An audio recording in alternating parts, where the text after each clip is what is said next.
Celebrating 50 years. Majestic Jewelers. Covid പരിശോധനകളുടെ എണ്ണം വർദ്ധിപ്പിച്ച് കോവിഡിന്റെ സമൂഹ വ്യാപനം തടയാനും ടെസ്റ്റ് പോസിറ്റിവിറ്റി നിരക്ക് കുറച്ചുകൊണ്ടുവരുന്നതിനുമുള്ള നടപടികൾ സ്വീകരിക്കാനാണ് പ്രധാനമായ യോഗത്തിൽ ഉയർന്നുവന്ന തീരുമാനം. ഇത്തരം കാര്യങ്ങളോട് എല്ലാവരും സഹകരിക്കണമെന്നും നിർദ്ദേശങ്ങൾ പാലിക്കണമെന്നും മന്ത്രി വി അബ്ദുറഹ്മാൻ പറഞ്ഞു. ഇവിടെ നമ്മളെ സംബന്ധിച്ചിടത്തോളം വലിയൊരു ആശങ്കയിലാണ് നമ്മുടെ ജനങ്ങൾ, നമ്മുടെ സമൂഹം.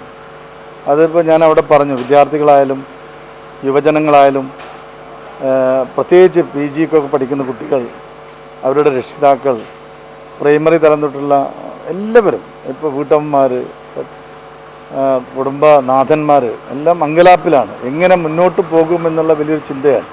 അതിലപ്പുറം നമ്മളെ കച്ചവടക്കാർ, നമ്മുടെ വ്യാപാരികളുടെ സ്ഥിതി അതിലും മോശമാണ്. കോടിക്കണക്കിന് രൂപയാണ് ഓരോ വ്യാപാരികൾക്കിപ്പോൾ വലിയ തോതിലുള്ള വ്യാപാര നഷ്ടം വന്നു.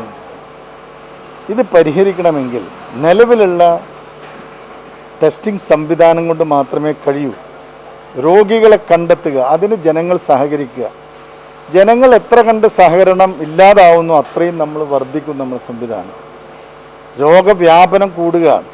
ഇപ്പോൾ ഒരു പ്രദേശത്ത് നമ്മൾ ചിലപ്പോൾ 200 ആളെ ടെസ്റ്റ് ചെയ്യുക, ചിലപ്പോൾ 2 പേർക്ക് ഉണ്ടാവൂ. ആ ഒരു ഭയം ജനങ്ങൾക്ക് വേണ്ട.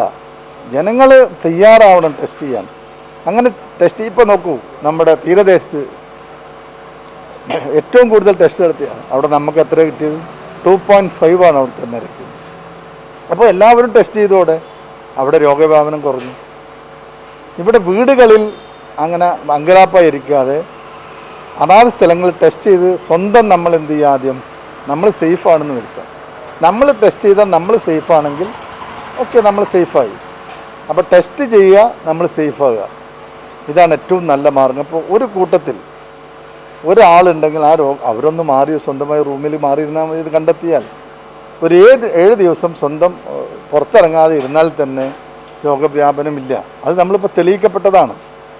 പിന്നെ വാക്സിനേഷൻ്റെ കാര്യം ഗവൺമെൻറ് കഴിയുന്ന മുഴുവൻ കാര്യങ്ങളും ചെയ്യുന്നു. നമ്മൾ 1000 കോടിക്ക് വാക്സിനേഷൻ വാങ്ങാൻ നിന്ന സമയത്താണ് കേന്ദ്ര ഗവൺമെൻറ് അറിയിപ്പ് വന്നത്, നിങ്ങൾ വാങ്ങേണ്ടതില്ല, നമ്മൾ വാങ്ങുമെന്ന് പറഞ്ഞു. ഇപ്പോൾ എന്താ സ്ഥിതി? ആവശ്യമുള്ള വാക്സിനേഷൻ നമ്മൾ 90 ലക്ഷമാണ് ഓണത്തിന് മുമ്പ് നമുക്ക് ആവശ്യപ്പെട്ടത്. നമ്മൾ പെട്ടെന്ന് തന്നെ എത്തിയപ്പോഴാണ് നമുക്ക് കിട്ടിയത് എത്ര? നമ്മൾ കേരളം ഇപ്പോഴും വാങ്ങാൻ തയ്യാറാണ് വാക്സിൻ. കേന്ദ്ര സർക്കാർ അനുവദിച്ചാൽ കേരളം വാക്സിൻ വാങ്ങാൻ തയ്യാറാണ്. പക്ഷേ നമുക്ക് വേണ്ടത് നമ്മുടെ ജനങ്ങളെ സുരക്ഷിതത്വമാണ് സർക്കാർ നോക്കുന്നത്. പക്ഷേ ഈ വാക്സിനേഷനുമായുള്ള വ്യാപകമായ പരാതി അത് ശരിയല്ല.